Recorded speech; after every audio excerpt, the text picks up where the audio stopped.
राखी पूर्णिमा रे मिलिबो सुभद्रा टंका who who बढ़ुछि पनीपरिबा और राशन दर। राखी पूर्णिमा रे महिलांको खाता को आसीबो सुभद्रा टंका हेले एपटे आकाश छुआ दरदाम ग्राहकों चिंता बढ़ाई देछि। पनीपरिबा ठारू आरंभ करी राशन सामग्री पर्यंत प्राय सबु अत्यावश्यक सामग्री दर बढ़िबारे लागिछि। विशेषकर चीनी दर में देखा मिली बड़ वृद्धि।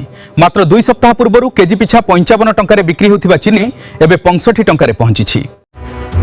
इथानल उत्पादन पर आखुर व्यवहार बढ़ी चीनी दर उपरे एहार प्रभाव पड़ुथिबा कुहाजाउछि।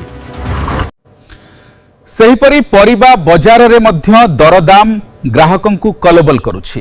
पियाज केजी 50 टंका और टमाटो केजी 60 टंका पहुंची। अन्यान्य पनीपरिबा दर मध्य बढ़ी बजार को गले ग्राहकों को दर शुणा भय लगुछि। पनीपरिबा दर वृद्धि रे चिंतित थिबा ग्राहकों उपरे एबे राशन सामग्रीर दर वृद्धि चड़क पकाइछि। दिनकु दिन अत्यावश्यक सामग्रीर दर बढ़ी चलिथिबारु सीमित आयरे परिवार चलाइबा लोकंक पई कष्टकर होई पड़िछि। एपटे राखी पूर्णिमा रे सुभद्रा टंका मिलिबा नै महिला मानक मध्यरे आशा रहिछि। हेले टंका मिलिबा पूर्वरु बजार दर बढ़ी जाउथिबारु एहार प्रकृत लाभ केते मिलिबो ताहाकु नै मध्य चर्चा जोर धरिछि।